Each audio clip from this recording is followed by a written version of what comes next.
Hello students, आज का हमारा टॉपिक है analysis of transistor amplifier using H parameters. ठीक है, प्रीवियस लेक्चर में हमने हाइब्रिड पैरामीटर्स को यूज करके जो हमारे एच पैरामीटर्स होते हैं, ठीक है, इनको यूज करके हमने क्या बनाया था, इक्विवेलेंट सर्किट बनाए थे सीबी, सीई और सीसी कॉन्फ़िगरेशन के लिए। ठीक है, आप लोगों की जो यूनिट सेकंड है उसके अंदर था ये वाला पार्ट, जब हमने इक्विवेलेंट सर्किट जो बनाए थे वो क्या था, सीबी, सीई और सीसी कॉन्फ़िगरेशन के लिए। ठीक है, तो ये जो हमने सर्किट बनाए थे वो क्या थे, यूनिट सेकंड का पार्ट था आपका। ठीक है, अब ट्रांजिस्टर का जो हाफ पार्ट है, यानी ट्रांजिस्टर वाला जो आपका चैप्टर है उसका हाफ पार्ट किसमें है, आपकी यूनिट थर्ड के अंदर है। ठीक है, तो इन इक्विवेलेंट सर्किट हमने बना लिए थे।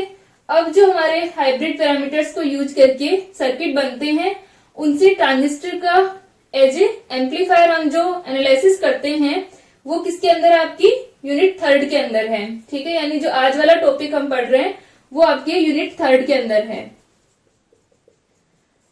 अब आपकी यूनिट सेकेंड में भी इस टॉपिक के बाद में कुछ और टॉपिक्स भी हैं और यूनिट थर्ड में भी इस टॉपिक से पहले कुछ और टॉपिक्स हैं। ठीक है, तो आप लोग कंफ्यूज मत होना क्योंकि ये दोनों टॉपिक साथ में ही है, क्योंकि ये वाला जो हमने पढ़ा था उसी से रिलेटेड आज वाला टॉपिक है, इसलिए मैं इसको साथ में करवा रही हूँ। क्योंकि यूनिट सेकेंड का जो पार्ट था, इक्विवेलेंट सर्किट जो हमने बनाए थे उसी से रिलेटेड आपका आज वाला टॉपिक है, लेकिन ये यूनिट थर्ड का पार्ट है। ठीक है, तो बीच में जो टॉपिक बच रहे हैं उनको लेकर के कंफ्यूज मत होना। वैसे मैंने आपको सिलेबस भेज दिया था, उसमें देख लेना एक बार। ठीक है, जो भी टॉपिक यूनिट सेकंड के रह रहे हैं और जो यूनिट थर्ड के टॉपिक हैं इससे पहले वाले वो मैं करवा दूंगी। ठीक है, तो आज हम लोग पढ़ेंगे हमारा जो ट्रांजिस्टर है उसको एच पैरामीटर को यूज करके हम ट्रांजिस्टर प्रवर्धक का विश्लेषण करेंगे, यानी हम धारा लाभ, वोल्टता लाभ आदि को ज्ञात करेंगे। ठीक है, तो इसके लिए हम क्या करते हैं, यहां तक जो हमारा सर्किट है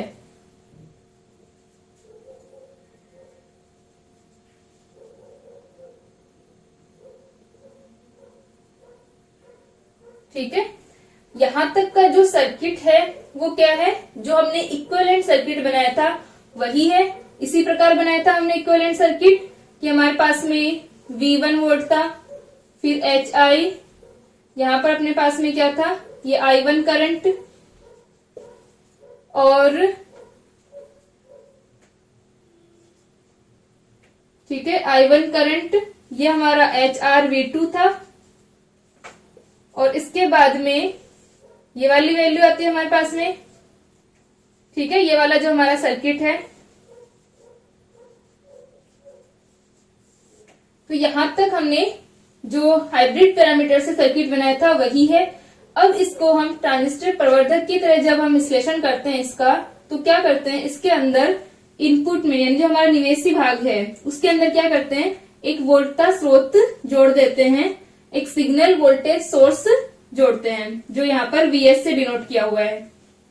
ठीक है, और एक रेजिस्टेंस है Rs, इसे सिग्नल का, इसका रेजिस्टेंस है, ये सिग्नल का रेजिस्टेंस है। ठीक है, और आउटपुट में क्या लगा देते हैं, एक ZL लगा देते हैं, इसे लोड प्रतिबाधा कहते हैं। ठीक है, ये जो ZL है, लोड इम्पीडेंस जो है, ये रेजिस्टेंस भी हो सकती है, प्योर रेजिस्टिव एलिमेंट हो सकता है, या फिर कोई और इम्पीडेंस या कोई और हमारे पास में एलिमेंट हो सकता है ये। ठीक है, तो यहाँ पर हम ZL लगाते हैं और यहाँ पर हम एक सिग्नल वोल्टेज सोर्स कनेक्ट कर देंगे, Rs उसका क्या है, रेजिस्टेंस है।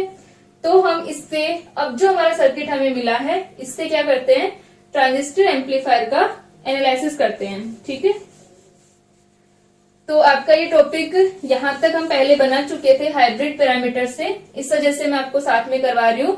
बीच में कुछ टॉपिक्स हैं यूनिट सेकंड और यूनिट थर्ड के, उनको हम बाद में कर लेंगे। ठीक है, तो इसको लेकर के कंफ्यूज मत होना। ठीक है, अब हमारे पास में ये जो सर्किट है इसके अंदर अगर हम करंट सोर्स यूज करते तो इस प्रकार से लगाते हैं, हम इस प्रकार रिप्रेजेंट करते हैं करंट सोर्स को। तो वहां पर हमारा जो रेजिस्टेंस होता है वो पैरेलल में होता। ठीक है, बाकी का जो सर्किट है वो सेम ही रहता, बस यहां से ये करंट सोर्स और आरएस पैरेलल में आ जाता। यानी जब हम करंट सोर्स यूज करते हैं आईएस और आरएस, और अगर हम वोल्टेज सोर्स यूज कर रहे हैं तो हम इस तरह से, ये दोनों सेम ही बात है, चाहे हम इस तरह से लगा रहे हैं या इस तरह से, ये करंट सोर्स को रिप्रेजेंट कर रहे हैं और ये वोल्टेज सोर्स को। ठीक है, अब हम इसके अंदर निकालते हैं धारा लाभ, करंट गेन। ठीक है, तो सबसे पहले हम निकालते हैं धारा लाभ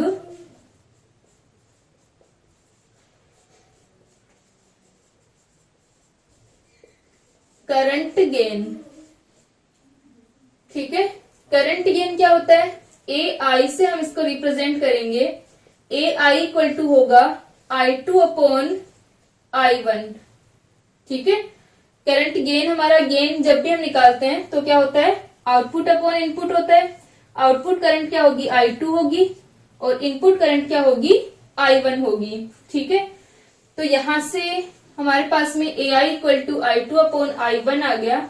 अब हम वैल्यू रख दें, I2 की इक्वेशन क्या होती है, हाइब्रिड पैरामीटर्स में हमारा जो I2 है उसकी इक्वेशन क्या होती है, I2 इक्वल टू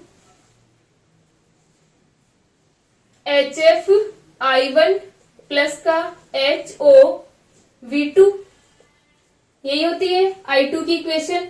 इसके अंदर हम V2 का मान रखें तो V2 इक्वल टू क्या होगा, ये हमारी लोड इम्पीडेंस है जो हमने ZL लगाया हुआ है। तो ZL के सिरों पर अगर हम वोल्टा V2 लें तो किस फॉर्म में लिखी जाएगी, ये V2 इक्वल टू माइनस का I2 ZL। ठीक है, क्योंकि ये वाला जो हमारा सर्किट है यहां तक का था हमारा, ये हमारी V1 I1 करंट, और हमेशा हम इस तरह से शो करते हैं ये I2 करंट, ये V2। अब हमने क्या लगा दिया, यहां पर एक ZL लगा दिया है। तो अगर हम ZL में से फ्लो होने वाली करंट को मान लो हम IL लेते हैं, तो वो IL क्या होगी, इस I2 के माइनस में होगी, क्योंकि I2 की डायरेक्शन क्या है, ये वाली है।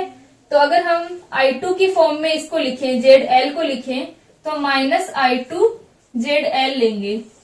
ठीक है, क्योंकि I2 की डायरेक्शन हमेशा अंदर की ओर है। ठीक है, तो यहां से अपने पास में V2 का मान आ गया। V2 क्या है, ZL के सिरों पर वोल्ट था, तो ये आ जाएगा I2 ZL माइनस का I2 ZL।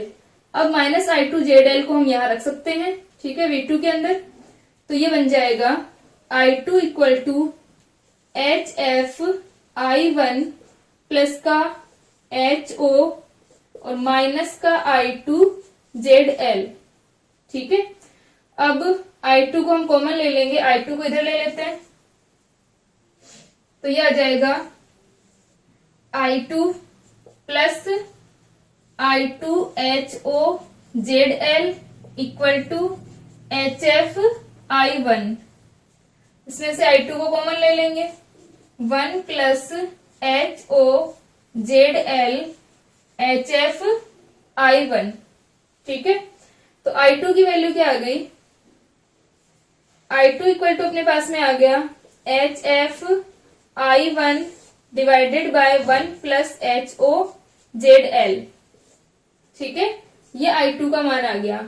अब I2 की वैल्यू हम इस इक्वेशन में रख दें, AI equal to I2 upon I1, तो हमारे पास में क्या आ जाएगा, करंट गेन आ जाएगा, धारा लाभ आ जाएगा। इसको लिख लें यहां तक।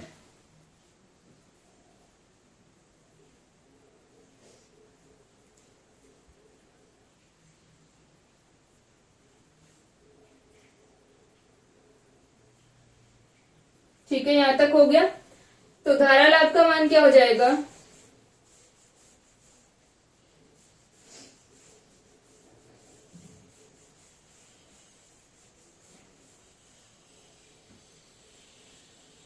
AI इक्वल टू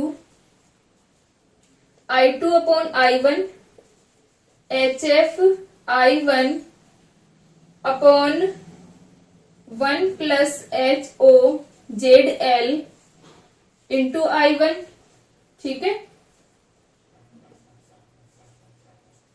तो तो I1 से I1 कैंसिल, AI का मान आ गया HF I1 divided by 1 plus HO ZL। ठीक है, ये हमारे पास में धारा लाभ आ रहा है, करंट गेन आ रहा है। ठीक है, एम्पलीफायर हम पढ़ रहे हैं, ट्रांजिस्टर एम्पलीफायर, तो हमें क्या मिलेगा, करंट गेन, वोल्टेज गेन मिलेगा। ठीक है, क्योंकि ये एम्पलीफाई करेगा सिग्नल को। यहाँ पर हमारा जो VS है वो क्या है, सिग्नल है, तो सिग्नल को एम्पलीफाई करेगा, तो हम करंट गेन और वोल्टेज गेन को निकालेंगे।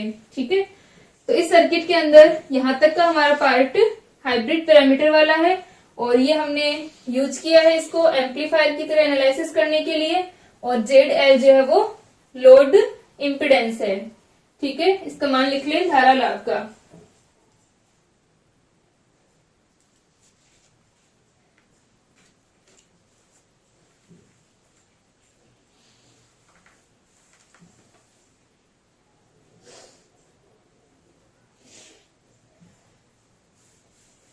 ठीक है, तो AI का मान हमारा ये आ गया था, इसे हम यहां रख लेते हैं एक बार। AI equal to HF I1 HF upon 1 plus HO ZL।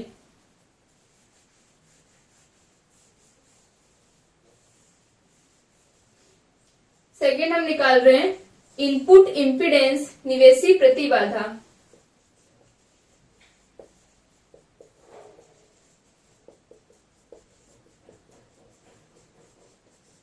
Input impedance निवेशी प्रतिबाधा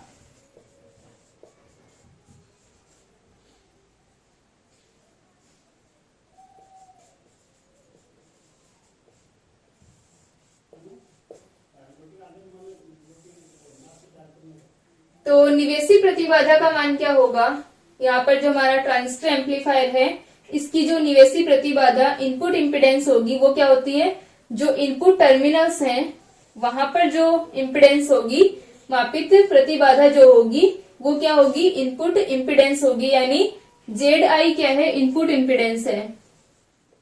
ठीक है, और ये किस किस का रेशियो होगी, V1 और I1 का।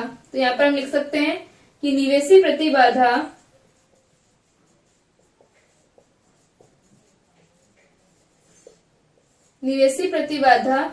निवेशी सिरों पर परिलक्षित प्रतिबाधा होती है। ठीक है, इनपुट इम्पीडेंस जो है वो इनपुट टर्मिनल्स पर मेजर की गई हमारी क्या होगी, इम्पीडेंस होगी। परिलक्षित प्रतिबाधा होती है तथा यह निवेशी धारा व निवेशी वोल्टता का निवेशी वोल्टता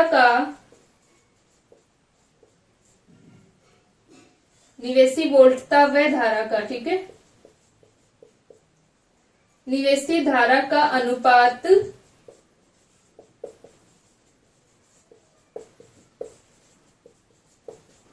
होती है। ठीक है, तो ZI का मान क्या होगा, V1 अपॉन I1। ठीक है, ZI equal to V1 upon I1। अब हम V1 की इक्वेशन लिख सकते हैं। V1 की इक्वेशन हम कहां से लिखेंगे, जो हमारी हाइब्रिड पैरामीटर्स की इक्वेशन होती है उससे लिख रहे हैं। V1 equal to HI I1 plus का HR V2।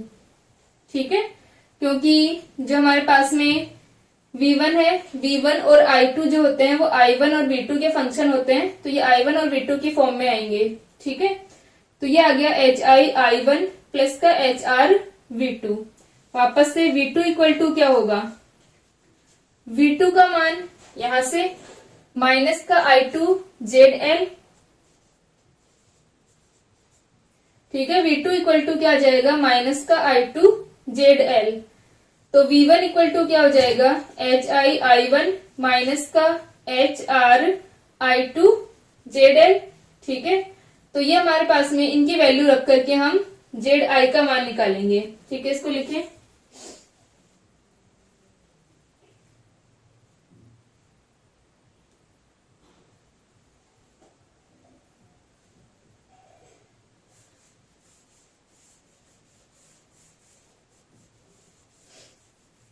तो ये जो हमारी जेड आई है निवेशी टर्मिनल वाली इनपुट टर्मिनल्स की, तो यहां से आ जाएगा Z I equal to V1 की वैल्यू हम रख दें HI I1, ठीक है, प्लस का HR V2, तो V2 की वैल्यू माइनस का HR I2, ठीक है, ZL divided by I1,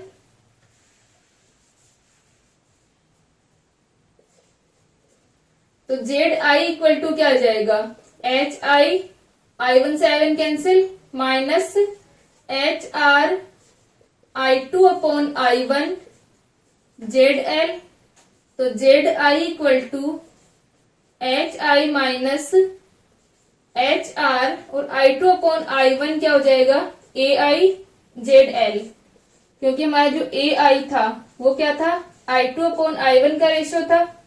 AI क्या है करंट गेन है, तो ये किसका रेशियो होगा I2 और I1 का रेशियो। तो यहाँ पर हमने I2 अपॉन I1 की जगह AI रख दिया है, तो Z I equal to HI माइनस HR और AI की जगह HF upon 1 plus HO ZL into ZL, ठीक है। तो ये अपने पास में आ गई इक्वेशन जेड आई के लिए। इसको हम थोड़ा सा सिंप्लीफाई करें तो ये क्या बन जाएगी HI प्लस का HO ZL माइनस का HR HF ZL upon 1 plus HO ZL, ठीक है। ये हमारी क्या है इनपुट इम्पिडेंस है, ठीक है। अब हम निकालते हैं वोल्टेज गेन, इसको लिख लें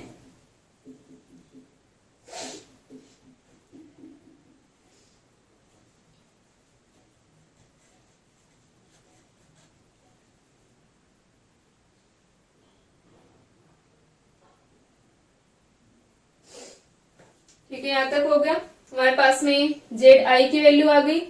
अब हम निकाल रहे हैं वोल्टेज गेन।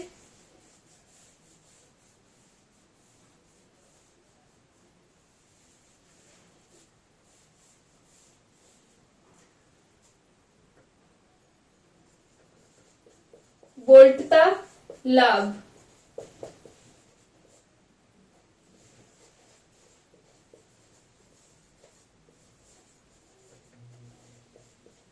वोल्टेज गेन, इसकी वैल्यू भी हम लोग चाहे तो इसी प्रकार लिख लेंगे जेड आई इक्वल टू हमारे पास में क्या है Z I equal to H I minus H R H F Z L upon 1 plus H O Z L, ठीक है।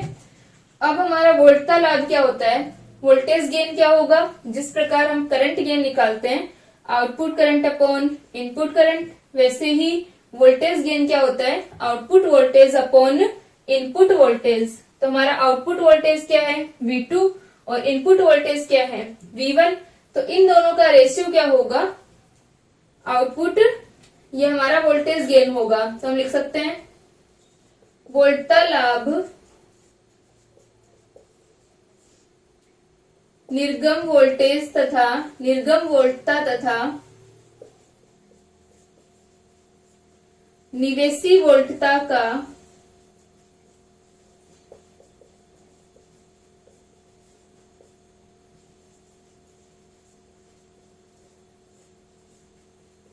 अनुपात होता है, ठीक है। यानी वोल्टेज गेन क्या हो जाएगा V2 और V1 का रेशियो। तो हम लिख सकते हैं AV इक्वल टू, जिस प्रकार हमने करंट गेन को क्या लिखा था AI, वैसे हम वोल्टेज गेन के लिए यूज कर रहे हैं AV। तो AV इक्वल टू हो जाएगा V2 अपॉन V1। फिर से हम इसके अंदर V2 का मान रख सकते हैं। V2 इक्वल टू हमारा क्या है I2 माइनस का I2 ZL।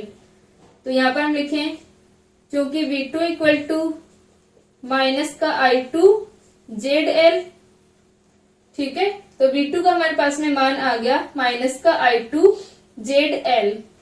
अब जो हमारे पास में इक्वेशन होती है V1 की, V1 इक्वल टू क्या होता है I1, ये HI I1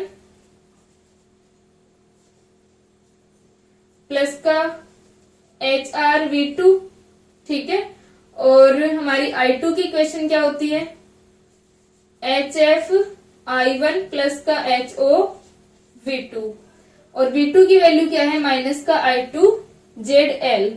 तो यहाँ पर हम लोग क्या करते हैं, V2 की जगह माइनस का I2ZL पुट करते हैं, ठीक है। और फिर हम क्या निकालेंगे, इससे वोल्टेज गेन निकालेंगे। यहां तक लिख लें।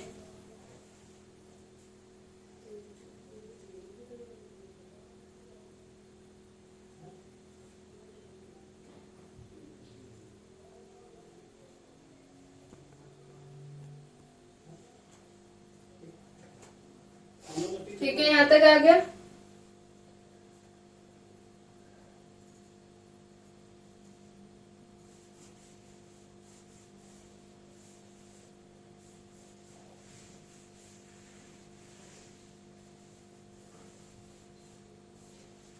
तो ये अपने पास में क्या है, जो गेन है, वोल्टेज गेन AV का मान क्या है, किस किस की फॉर्म में है, AV इक्वल टू V2/V1 हमने लिखा था, और ये किसमें बन गया हमारा, V2 की जगह माइनस का I2ZL आ गया था, और ये हमारा क्या है, V1 है, ठीक है। तो I2 का हमारे पास में मान क्या होता है, क्योंकि AI इक्वल टू क्या होता है, I2/I1, ठीक है, I2/I1। तो हम I2 को क्या लिख सकते हैं, AI इंटू I1 लिख सकते हैं। I2 को हम क्या लिख सकते हैं, AI इंटू I1। तो यहां पर हम I2 की जगह AI इंटू I1 पुट करते हैं, ठीक है। तो ये अपने पास में आ जाएगा AV इक्वल टू माइनस का AI I1 ZL/V1, ठीक है।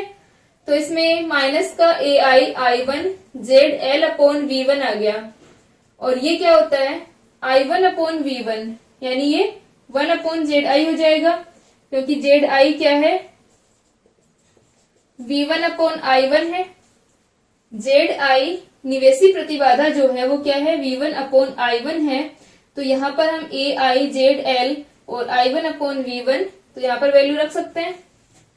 तो ये बन जाएगा माइनस का AI I1 माइनस का AIZL/ZI, ठीक है।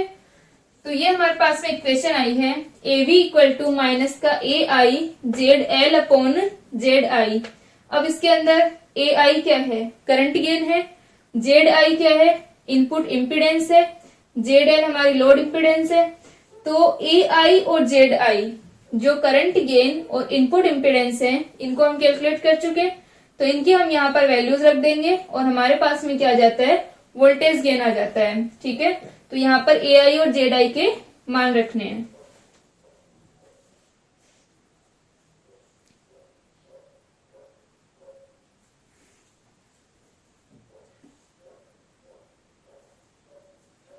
तो इसके अंदर मान रख दे AI और ZI के।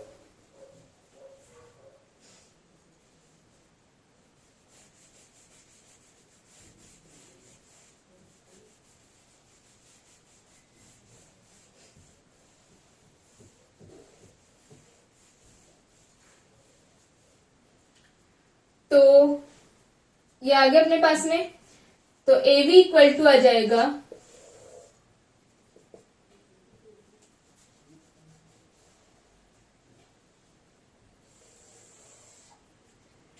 AV इक्वल टू आ गया माइनस का AIZL/ZI।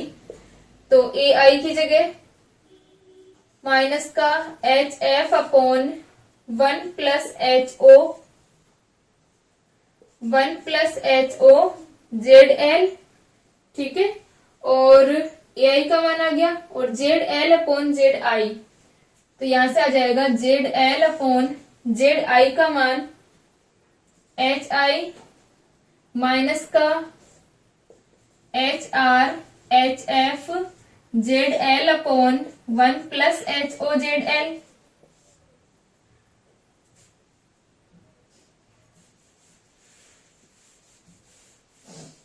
तो यहां से AV इक्वल टू हो गया माइनस का H F upon 1 plus H O 1 plus H O Z L into Z L upon H I minus का, इसको मल्टीप्लाई कर रहे हैं हम, एलसीएम लेके 1 plus H O Z L, तो ये हो जाएगा एच आई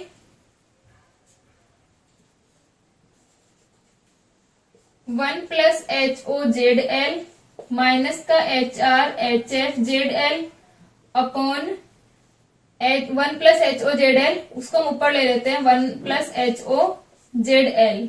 ठीक है, तो ये क्या बन जाएगा, A V equal to minus का H F Z L 1 plus H O Z L divided by, यहां पर 1 plus H O Z L और ये क्या अपने पास में 1 plus H O Z L, तो यह आ जाएगा H I 1 plus H O Z L का square minus 1 plus H O Z L H R H F Z L.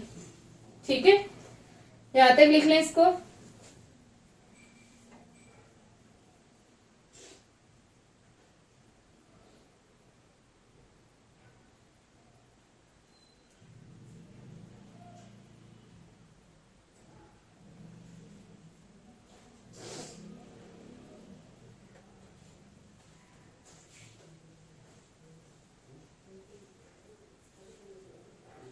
ठीक है, यहां तक हो गया।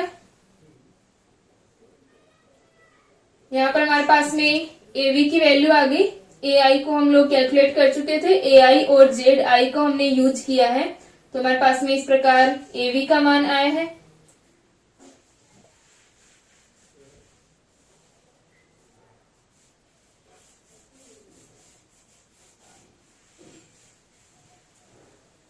तो हमारा जो ए वी आ रहा है वो क्या आ रहा है, A V equal to minus का H F Z L 1 plus H O Z L divided by, अब एक मिनट, यहां पर हम लोग इसको कैंसिल कर सकते थे, 1 upon 1 plus H O Z L को हम कॉमन ले अगर, तो ये क्या हो जाएगा, H I 1 plus H O Z L minus H R H F Z L. ठीक है, तो इसके अंदर हमारे पास में हमने इसको मल्टीप्लाई करने की जरूरत नहीं है, ये कैंसिल हो जाएंगे, तो यहां पर ये कैंसिल हो गए, तो इक्वेशन क्या बच गई, A V equal to minus का H F Z L upon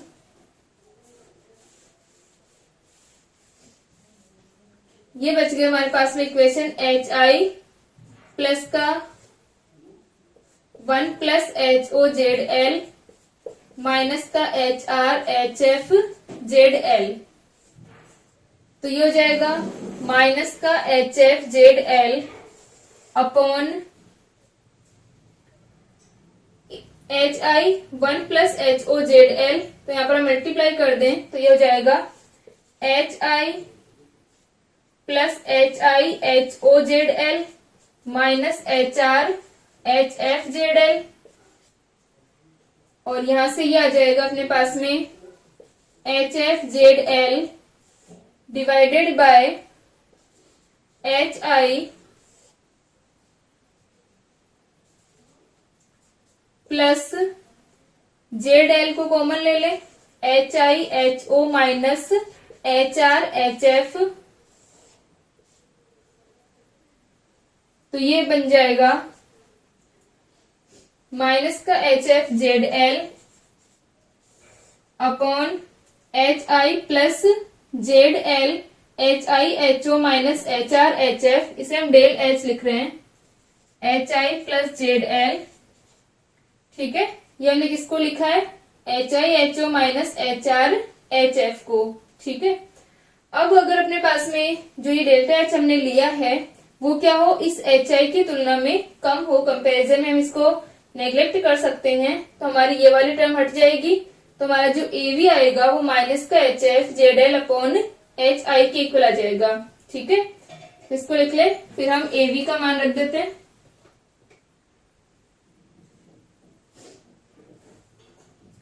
ठीक है, यहां से हम इसको, अगर ये वाली वैल्यू हमारी कम हो,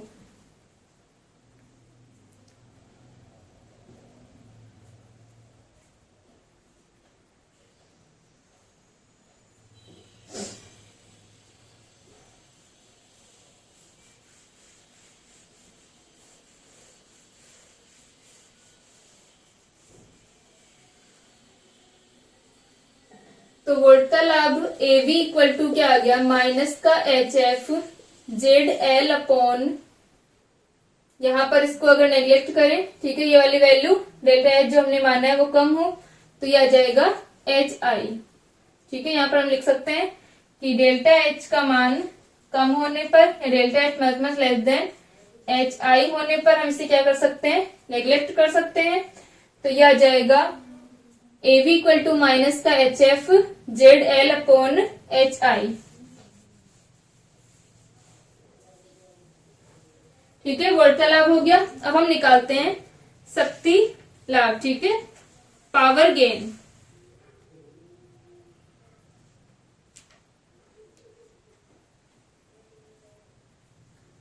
तो यहां पर अपने पास में पावर गेन हम कैसे निकालेंगे,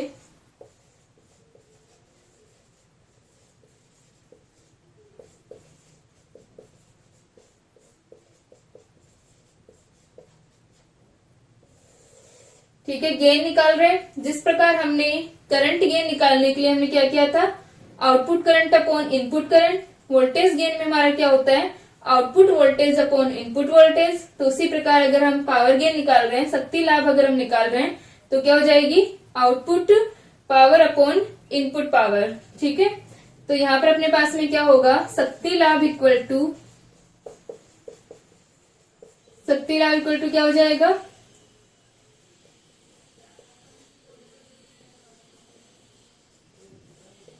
अपॉन निवेशी शक्ति।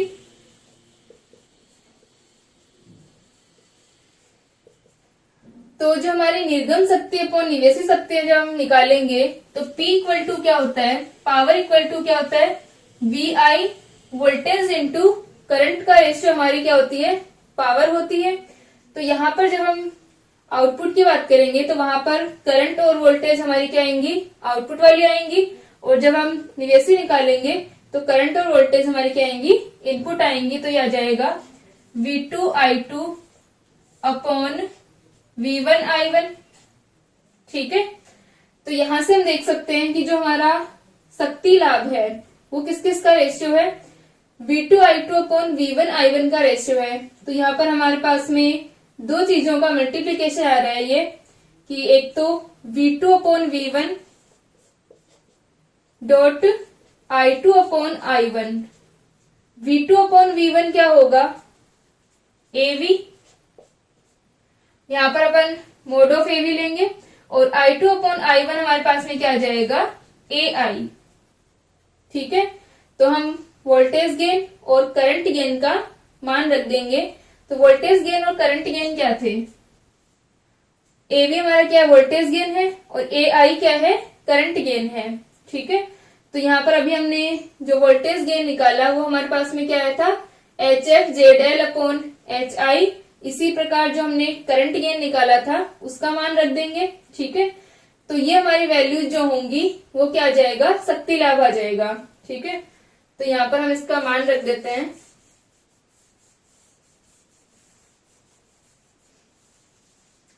AI क्या था हमारे पास में, AI equal to I2 upon I1 था, और I2 की जगह हमने क्या लिखा था, I2 इक्वल टू हमने लिया था I1 HF I1 प्लस का HR V2, और HR V2 की जगह हमारे पास में था माइनस का HR I2 ZL।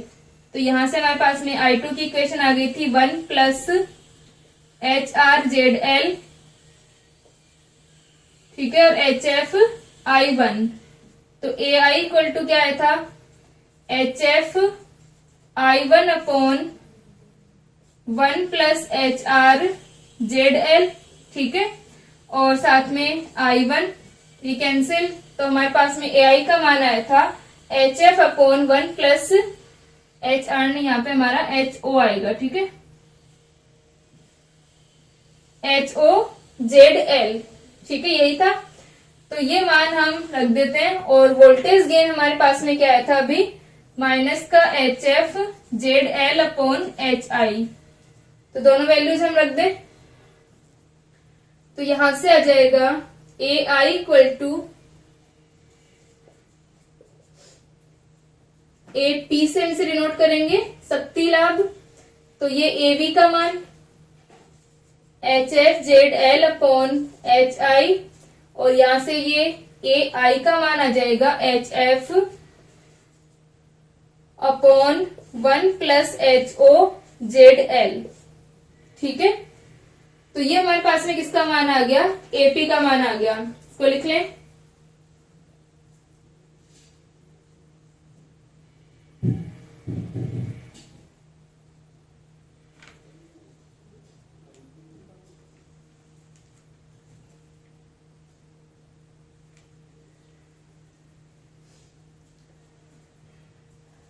ठीक है, तो इनको मल्टीप्लाई करके हम लोग क्या निकाल सकते हैं, AP का मान निकाल सकते हैं। ये हमारा क्या होगा, शक्ति लाभ होगा, ठीक है। तो ये AV और AI का मान था अपने पास में। और एक चीज हमारे पास में जो इनपुट इम्पीडेंस थी ZI क्या थी, ZI equal to V1 upon I1 था। तो वहां से भी हम लोग जो हमारी AI की फॉर्म बन रही थी, ठीक है, उसको भी हम लिख सकते हैं यहाँ पर, और उस प्रकार से भी हम निकाल सकते हैं। तो नेक्स्ट लेक्चर में हम इसको कंटिन्यू करते हैं शक्ति लाभ को, और उसके बाद में हम लोग आउटपुट इम्पीडेंस निकालेंगे, ठीक है। और इसके बाद में हम लोग ओवरऑल वोल्टेज गेन और ओवरऑल करंट गेन याद करेंगे। तो उसके लिए हमारा जो ट्रांजिस्टर का एम्पलीफायर सर्किट होता है वो थोड़ा डिफरेंट होता है, ठीक है। तो नेक्स्ट लेक्चर में हम इसको निकालेंगे। अभी आप लोग पावर गेन का यहीं तक कर लें, ठीक है। नेक्स्ट लेक्चर में हम इसको कंटिन्यू करते हैं।